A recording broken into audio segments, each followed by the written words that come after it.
Fatty liver जिनको होता है, जो शख्स मोटा होगा वो 20 होगा तो उसको फैटी लीवर भी होगा।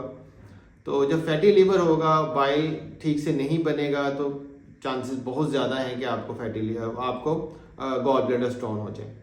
इसके अलावा शुगर के पेशेंट्स को ये हो सकता रिस्क रहता है कि गॉल ब्लैडर स्टोन होने के। ख़वातीन फीमेल्स को ज़्यादा ये होते हैं गॉल ब्लैडर स्टोन मर्दों की निस्बत, ठीक है।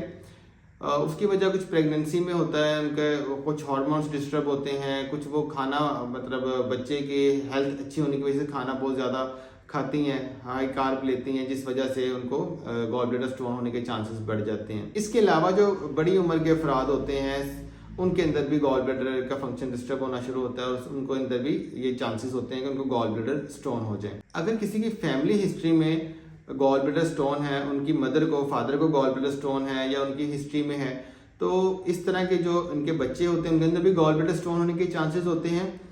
अगर आपका वजन अचानक कम हो रहा है, फैमिली में गॉल ब्लैडर स्टोन की हिस्ट्री है, तो फिर आपको लाजमी डॉक्टर के पास जाके चेकअप करवाना चाहिए।